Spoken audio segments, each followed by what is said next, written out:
Então, pessoal, continuando aqui a interpretação, inclusive as aulas sobre mitos, né? A gente parou no mito de Édipo, fazendo uma leitura e fazendo uma explicação, e aí eu vou dar outra característica importante, tá? Mitos, como o de Édipo, foram criados em épocas muito antigas e não têm autoria definida.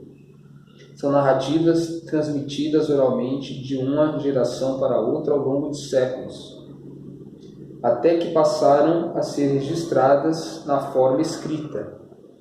O mito, portanto, é uma narrativa fictícia e imaginária, cujo objetivo é explicar alguma coisa ou algum acontecimento. Isso aqui é importante colocar, que aqui eu já vou começar sendo oposto à versão que foi colocada aqui, que ele é necessariamente uma narrativa fictícia e imaginária.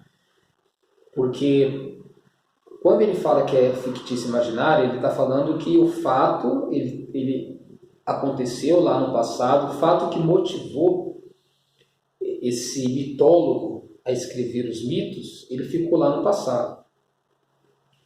Mas, quando ele conta esse oralmente, ele vai contando esse mito, e muitas pessoas também continuam contando, é porque elas se identificam com ele e percebem que ele tem uma verdade que não cabe no tempo e no espaço.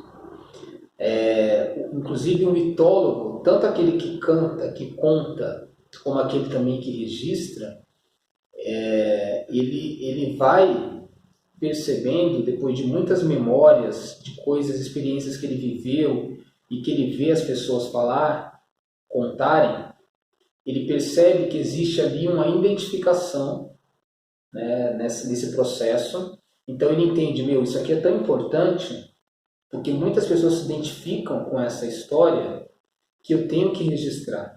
E aí ele vai registrar, já que ele já está distante também do fato em si, ou ele talvez nem vivenciou aquele fato originário, ele não vivenciou, mas ele tem na memória as suas próprias experiências que se ligam a esse mito e aquilo que as pessoas vão falando. Então chega um momento que alguém vai registrar isso. Olha só como isso é bacana e profundo. Alguém vai registrar essa experiência originária e ela vai se perpetuar pelo tempo e pelo espaço porque ela tem esse teor universal.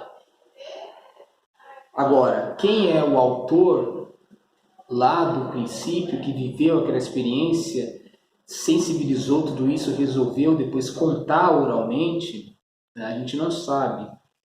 Provavelmente Sófocles foi um daqueles que redigiram esse mito, mas não necessariamente aquele que viveu aquela primeira experiência originária. Então olha só como esse mito ele tem esse poder de verdade. A tradição mitológica não é exclusiva dos gregos. Povos orientais contam com a variada gama de narrativas mitológicas provenientes dos povos africanos e indígenas. Também podem falar em mitologia nórdica, celta e egípcia. Então a mitologia não é algo exclusivo dos gregos, isso é importante, tá? Ela foi aquela que prevaleceu por conta de um domínio do Ocidente, na cultura ocidental, perante outros povos. No mundo ocidental, costuma-se dar ênfase à mitologia greco-romana, porque gregos e romanos deram uma contribuição decisiva para o conhecimento e a formação dos valores culturais do Ocidente. Tá? Então, quando se fala que eles deram uma contribuição decisiva, importante, é importante a gente entender que aqui existe um processo de xenofobia, vamos colocar assim, e de imposição cultural. Assim como a gente fala de apropriação cultural que aconteceu com a África, por exemplo, e não se atribuíram os conhecimentos que lá foram extraídos, você tem também um processo de imposição cultural que o Ocidente ele sempre teve, desde os gregos, os romanos, esse processo de dominar povos, impor a sua cultura, E isso também aconteceu no nosso processo de colonização aqui no Brasil, na América de um modo geral, tanto a América do Norte como a América do Sul. E a Central, vamos colocar assim, teve também esses processos de colonização e dominação. Isso não diminui a importância das demais tradições mitológicas, nem tampouco a influência que elas têm sobre a cultura de outros povos. No Brasil, podemos observar como as tradições africanas e indígenas se fazem presentes. Um ponto, entretanto, é fundamental a todo tipo de mitologia: a criação de um universo sobrenatural que serve de base para explicar a vida terrena e o mundo natural e dos seres humanos.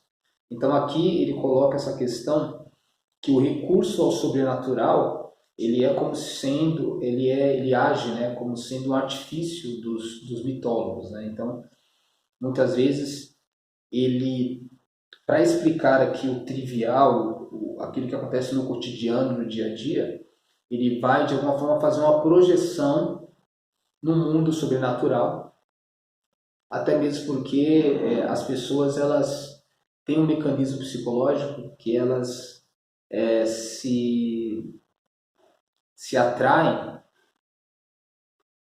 se apegam, né, se entretêm muito mais com a história que seja fictícia e depois traz isso para a verdade, para a sua realidade, do que se você contar uma história que é um fato em si e necessariamente aquilo não seduz tanto ela e aí entretém como você contar uma história sobrenatural que você coloca personagens. Por isso que as pessoas têm tanto interesse por filmes, por novelas, enfim, por histórias que você lê ali num livro de romance, uma ficção científica e assim por diante, porque a gente tem um pouco